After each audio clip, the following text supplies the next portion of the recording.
de sofrimento, de constrangimento ilegal, além do atingimento de metas utópicas. Naturalmente, você citou que tem que ter hierarquia, ou seja, tem que ser de cima para baixo. Não há assédio moral no mesmo nível hierárquico, digamos assim.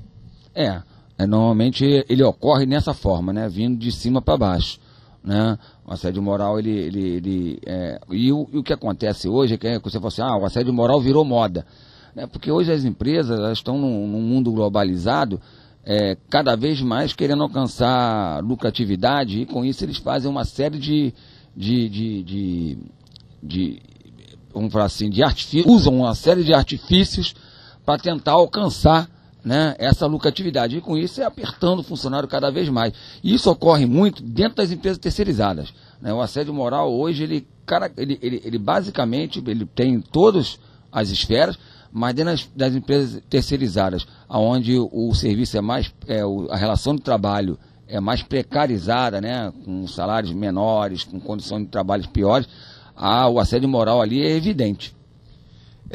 Então vai desde, por exemplo, vai pegar o meu cafezinho, até mesmo chacotas no trabalho, e o superior instigar os outros colegas a fazerem brincadeiras inconvenientes com aquele determinado funcionário, isolando numa determinada função de menor importância. Basicamente seriam essas as características do assédio moral? Mais ou menos essa. É a pressão psicológica, né? Lá no sindicato nós temos uma secretaria chamada Secretaria de Saúde, né? E nós temos dados importantes sobre a questão da categoria em relação ao assédio moral. Hoje o sindicato, a categoria bancária, tem um exército, né? Chama exército mesmo, de doente, né? Doente assim, por lesão por esforço repetitivo, pela carga de trabalho excessiva, mas tem também um exército do bancários com síndrome do pânico, né? E isso é reflexo da atuação, a prática do assédio moral, né, dentro do local de trabalho. Síndrome do pânico de quê? De não ser mandado embora? Ou com medo de ser mandado embora?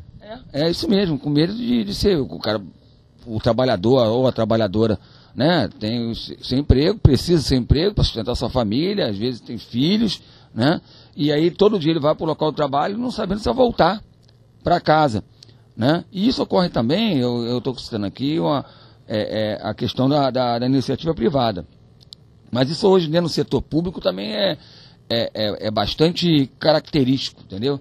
Com descomissionamento. Hoje o setor público ele tem aquela coisa assim, você tem um salário e tem a comissão, só que a comissão muitas vezes é 3 vezes o salário que o cara ganha. Quando ele é descomissionado, ele praticamente cai o salário em 3 vezes, quer dizer, também é uma prática utilizada para assediar moralmente.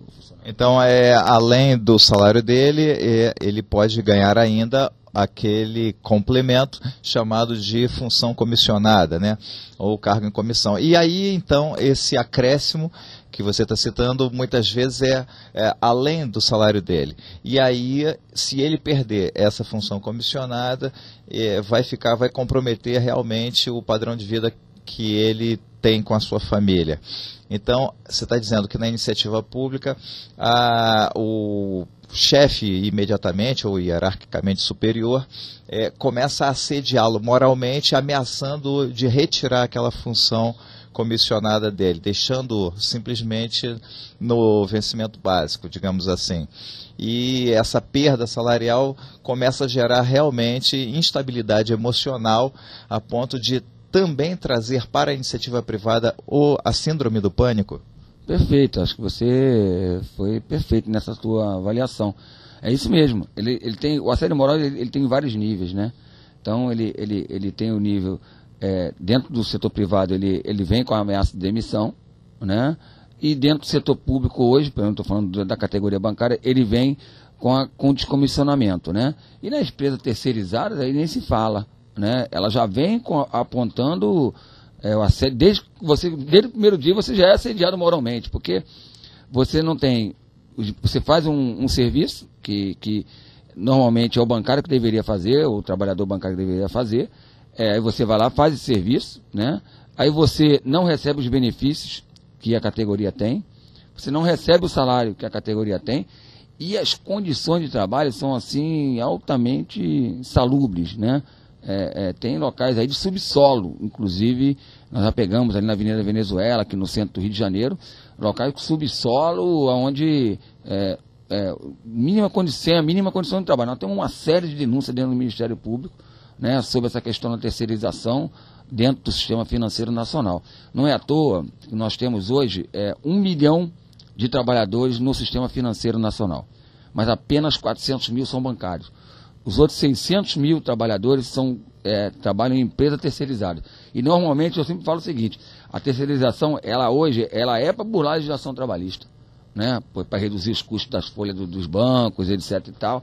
E às vezes tem um trabalhador que ele trabalha numa empresa terceirizada, fica 2 meses, daqui a pouco ele está na outra empresa terceirizada. Ele vai para outra, né? Mas ela está prestando serviço para o mesmo banco.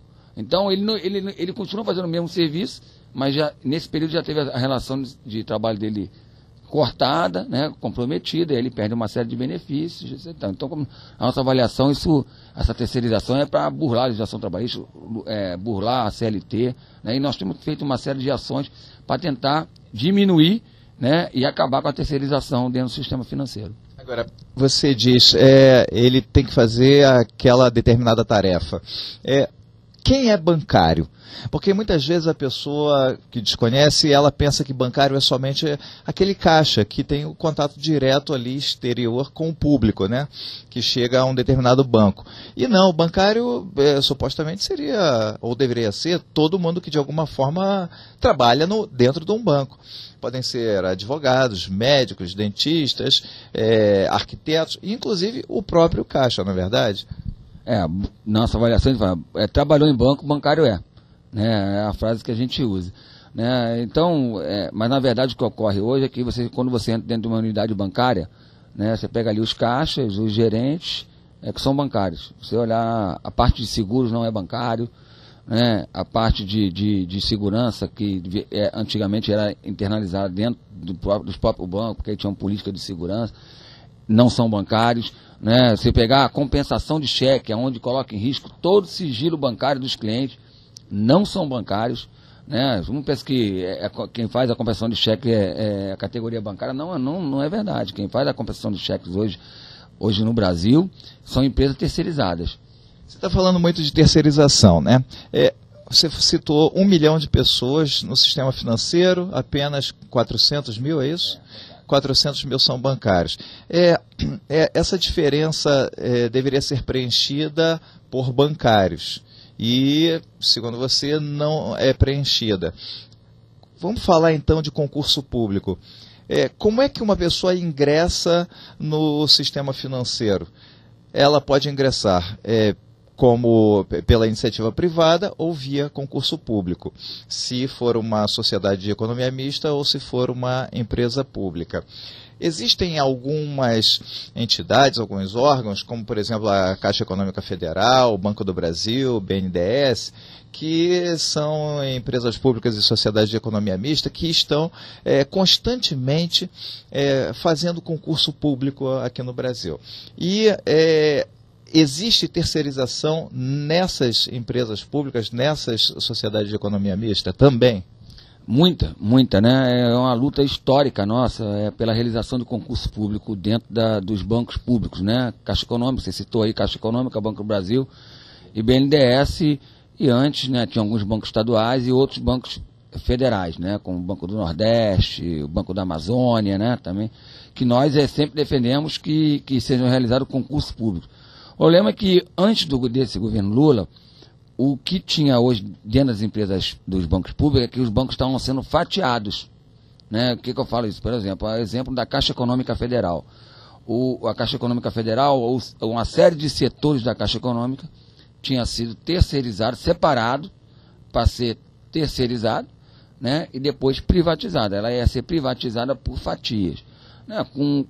Em 2003 para cá houve uma mudança, né? Em relação ao governo, em relação a questão das empresas públicas, né, dos bancos públicos, né, de fortalecimento das estatais.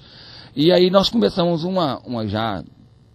reforçamos a nossa luta histórica da realização de concurso público e a Pode voltar? Nós começamos uma luta